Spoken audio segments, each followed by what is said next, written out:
On today's show, we help endangered Hawaiian monk seals get their beauty sleep.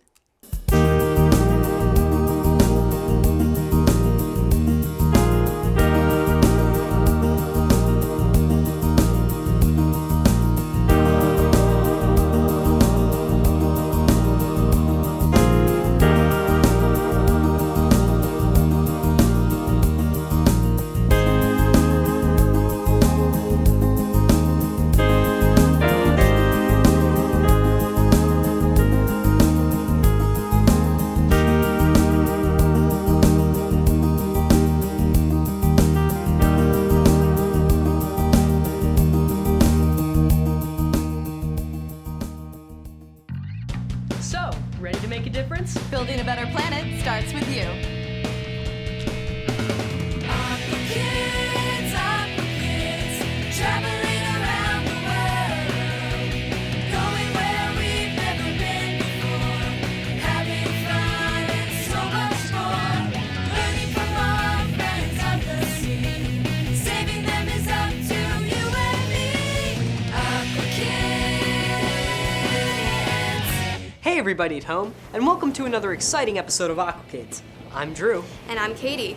On today's episode of Aqua Kids, we learn about the plight of endangered Hawaiian monk seals and help them get some much-deserved rest. Then we get to play the experts by answering tourist questions on the beach. Well, I'm ready. Let's go. All right. We've just arrived on Waikiki Beach where we've heard a monk seal has come ashore. Let's meet up with the folks from NOAA and find out more. Let's go. So the seal showed up at what time today? 6:45, we had a call from HPD, and then I was down here about 7:20. Hi Dara, Dana. Hi, how's it going? So could you tell us about the monk seal that came on shore? Well, this seal right here, she's an adult female. Her name is Rocky. Her permanent ID is RH58, and she's actually just over here from Kauai, where she just weaned her pup. So where's the pup now? The pup is still on Kauai. She nursed it for about 39 days, which is the average for her. And it's still roaming around in the range where it was born. So is it able to live on its own now? It is. The mother weans it, but she teaches it how to fish and swim and dive while she is nursing it. And we also have a team of volunteers that keep an eye out on the pup in the area where it's still located. How did you know the seal was here? We have a statewide Hawaiian Monk Seal sighting line, and we encourage members of the public to call in and let us know whenever a seal comes on shore or even if they see it in the water. So then the volunteers will come in and help monitor the seal and make sure that it stays safe and protected? They do. We have a network of volunteers that we have lists of their names, and we call on them whenever a seal hauls up. Hey you guys, I just got here. Who do we have on the beach?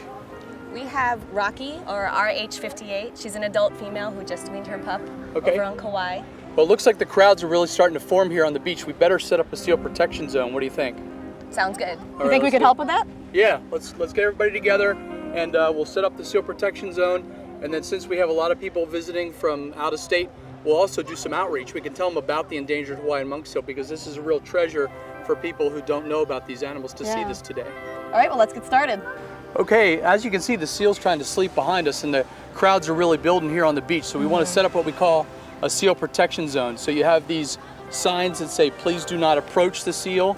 And it's got the sighting line there, and it's got a little bit on the regulations on how we don't want to harass the seal. So if you could just space these out evenly, give the seal as much space as we can. So with whatever rope you have, make it as wide a perimeter as you can. We also want to put this seals are sleeping sign up as well, so that people understand that the seal's actually sleeping. Sometimes people think it's come up and that it's sick or stranded, but really this is what they do. They forage all night long, and now it's time to rest, so we don't want to interrupt their bedroom. So let's set up that zone right now, okay? All right. Okay, Selena, why don't you just walk down that way? We'll go all the way to the water's edge and try to give the seal a lot of room. Okay.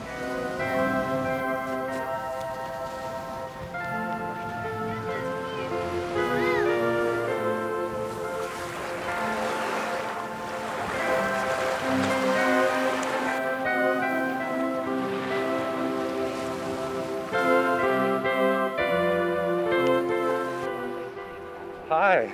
Hi. Did you see the monk seal out there? Yeah.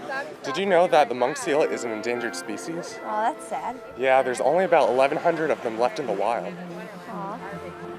Hi, I hear you have a question. Yeah, I heard that the seal had a pup, and I was just curious if the pup migrates with the parents or if they separate. Yeah, I heard that they don't actually migrate with the parents, do they? No, she nursed her pup for about 38 days, and that was on Kauai, and she came back to Oahu to get fat. She didn't eat for the entire duration while she was nursing her pup, so she needed to get some nutrition for herself. The pup remains on Kauai and will stay within the range of its natal site for several months before venturing further. So the pup won't come with the mother and be bonded? There's no mother-child? So once the mother leaves the pup or weans the pup, she leaves and they do not socialize after that, whether it be with a parent, pup relationship. The pup right now is weaned and is ready to take care of itself. It is. That's really good. Hi. Hi. How often do they do this? Well, they usually haul out on the sand after a big night of eating fish all night, and they're resting. They stay here for about 4 to 6 hours, just resting in the sand, getting some sun. We like to beach tan too. And then they go back out into the water when they're warm enough and go again for a night of eating. So it's a regular thing they actually do? Yeah, definitely. No, they're not hurt or anything. They do Okay. this all the time out on the beaches. Some people think that they're hurt or injured. Yeah. That's really an important reason that we have this fence out, so people know that, they're sleeping right now. Katie, isn't it kind of weird for a seal to choose a crowded beach for a nap? Well, Drew, the seals have been in Hawaii a lot longer than the tourists. Besides, it's just their natural life cycle. They feed in the ocean during the night, then sleep on the beach by day. That's why it's so important not to disturb them. Coming up next, more with endangered Hawaiian monk seals.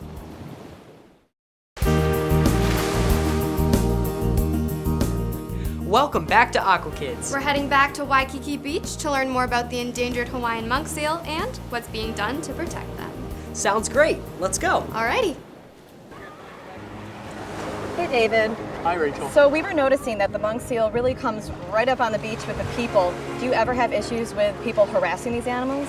Yeah, we do, unfortunately, and that's why we set up these seal protection zones. But some people don't understand that they're wild animals and they think they're friendly, so they'll go right up to them, or we've had people try to put their child close to the seal. And what we got to remember is they still are very wild animals, even though the Hawaiian monk seal's really laid back and really docile, they still are very wild.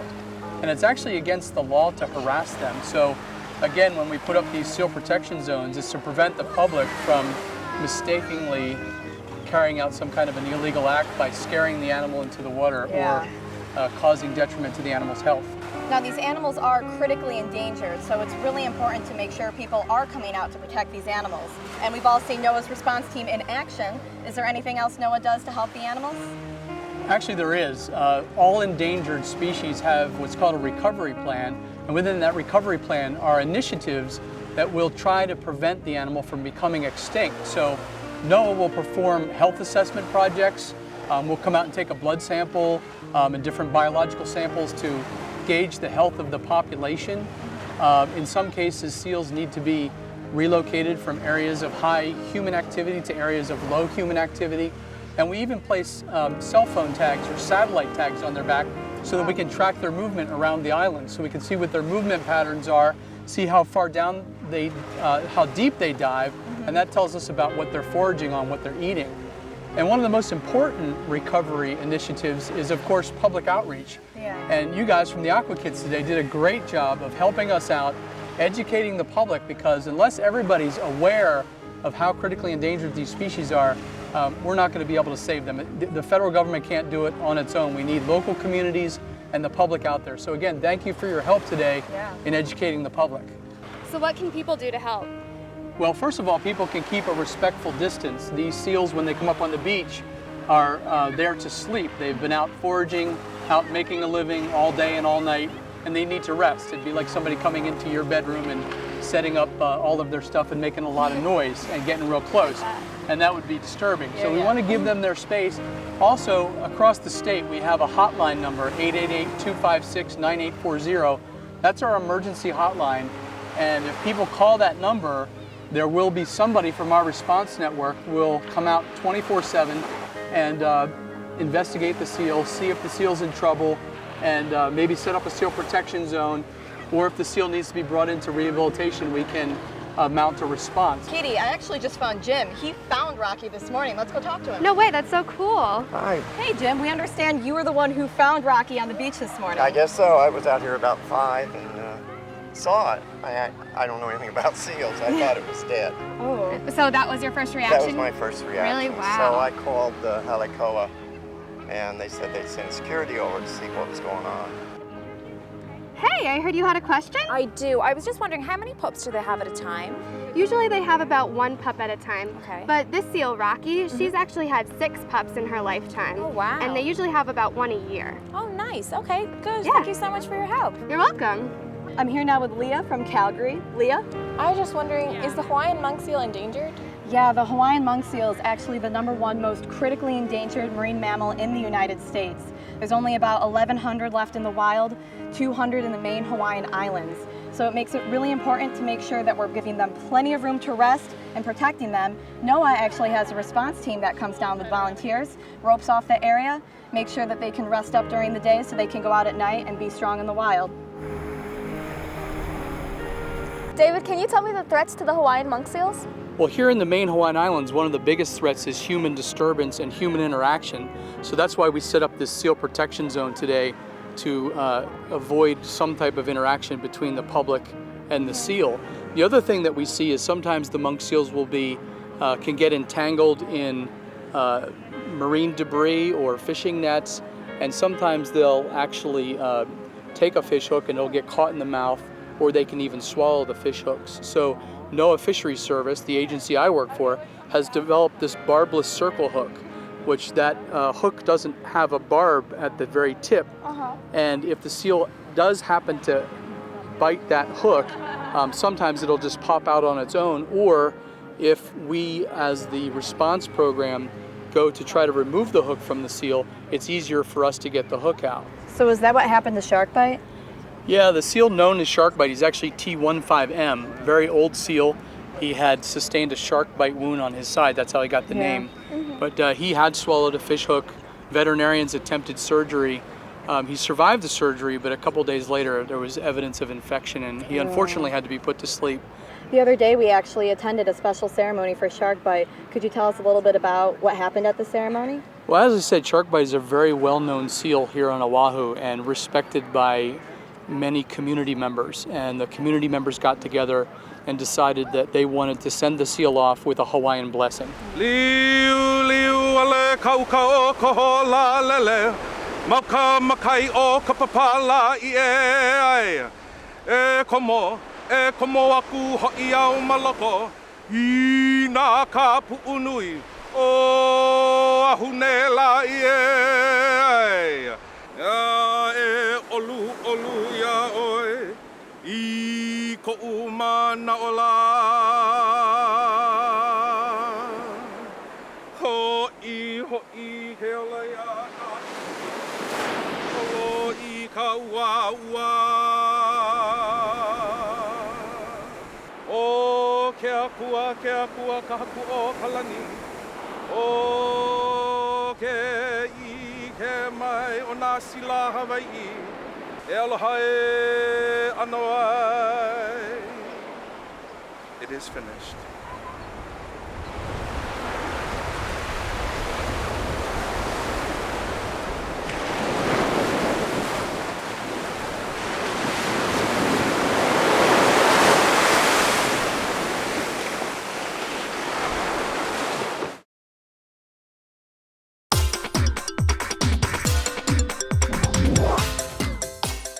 Aqua Kids presents Aqua Jobs, careers you can do to keep the planet green and blue.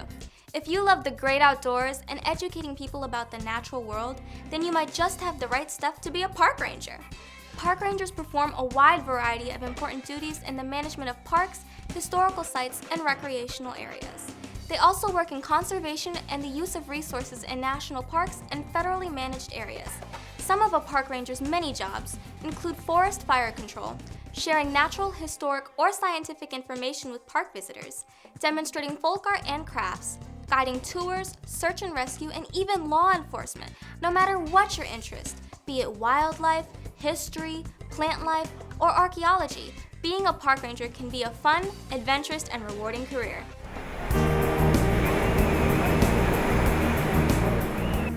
Welcome back to Aqua Kids. Now we go from sleeping seals to where the rich and famous bunk down for the night. We're about to visit the oldest hotel on Waikiki Beach. This historic hotel was a favorite of Hawaiian royalty as well as celebrities from around the world. Well, I'm ready for room service. Let's check in. What are you gonna get, Drew? Cheeseburgers, milkshakes, fries? I want a large orange drink. Hey guys, we're here at the historic Moana Surfrider where we're going to meet Craig Anderson, the general manager of the hotel. We're the First Lady of Waikiki. This hotel was built in 1901. It was the first hotel here on beautiful Waikiki Beach. Yeah. Could you tell us more about the history of this place? Yeah, sure. Would you believe it that the room rate, what someone paid for a room here in 1901 was only $1.50? Oh my God. I'm not going to tell you what people pay now, but it's a lot more than $1.50. Surfing really got its beginning here in Waikiki. And upstairs in our historic room, you'll see some artifacts, both on the hotel and on the culture of surfing. And Duke Kahanamoku, who you might have heard of, we've got some memorabilia from him that was donated by Mauna Kea Galleries and Mark Blackburn. And you'll see some of Duke's tools of the trade, his original paddle from koa wood and his surfboard. Can we take a look at some of the artifacts? Sure, absolutely. Let's take a walk upstairs, Okay. shall we? Yeah. So this is our historic wing here, historic rooms with all of our artifacts. And this case here features all the surfing memorabilia. And we have a lot of artifacts here from Duke Kahanamoku, to include his handprints. There's some photography in here from back when he was in the Olympics. So this piece right here, Duke actually started the sport of stand-up paddling, which it's had a resurgence in the last few years. And you might see people out there. Paddleboarding? Yeah, well, stand-up paddling. So the surfers actually call them sweepers because it looks like they're sweeping the floor, sweeping the ocean. So this was Duke's paddle back in the day. So I just want you to feel that. Feel the weight of that and imagine you're balanced on a surfboard out in the ocean. Yeah, I don't think. Paddling with that. I don't think I'm strong enough for that. After a while. Yeah. So it gives you a sense of the scale and the size of this guy and how powerful of a man he was. So here you see a photograph of Duke during the 1913 Olympics when he was a young man. This is a picture of his handprints to give you a sense of the size. And he had to have big hands to hold that paddle. And down here you'll see a picture of Duke with Esther Williams with the Moana in the background. Oh, wow. So that puts him right out in front of the hotel here, where you're going to be in just a little bit. Yeah. Over here, Duke's cowboy boots, the binoculars he was given in the Olympics, and then the key to the city from Cleveland, Ohio. Oh my gosh. Yeah. Now, I don't know how much surfing there is in Cleveland, but obviously they had a deep love for him, even that far away. So it gives you an idea of how famous he was. You know, coming here from Hawaii all the way in the middle of the Pacific, and people in Cleveland knew about him. So pretty amazing. All right. So in this case, we've got Moana Surfrider memorabilia. And over here, back in 1935, between 1935 and 1975, there was a show here called Hawaii Calls. And it was a radio show that originally brought Hawaiian music to the world. Wow. And under the banyan tree, hundreds of people would gather to watch live Hawaiian music performances in hula. And Webley Edwards, who was the MC, used to take the microphone and walk it down to the ocean, and he would start the show with the sounds of the waves lapping on Waikiki Beach. So it was really what put Hawaiian music on the map originally. So this is the famous banyan tree at the Moana, 127 years old, and really the heart of the Moana Surfrider. Beyond it, you'll see Waikiki Beach, and you can see all the surfers out there enjoying the waves today. It's beautiful. Day. Yeah, actually, Moana, translated in Hawaiian, means expansive ocean. Really? So really you get a sense of this place and what was so special about it back in 1901 when it was first built. Yeah.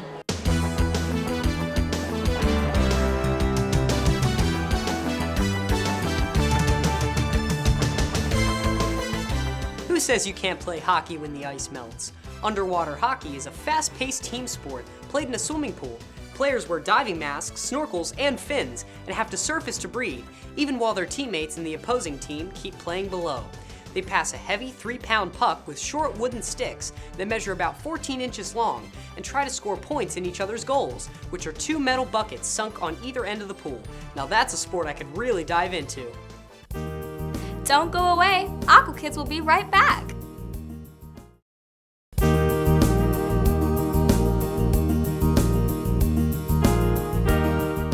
Well, that's it for today's show. Man, Katie, Hawaiian monk seals sure have a lot of challenges. Yeah, that's true, Drew. But as we saw on today's show, a lot is being done to help protect them and to educate the public about their dilemma. It was sad about shark bite, but hopefully it will help show people how important these animals are, not only to the Hawaiian people, but also to the world. Well, join us next week when we learn how to surf on Waikiki Beach at the historic Moana Surfrider Hotel. And remember, everyone can help do their part to keep this planet green and blue. And so can you. So visit our website for cool eco tips. And fun links to show you how we can keep the world and the water a great place to play and explore. And we'll see you next time on Aqua Kids. Aqua Kids, travel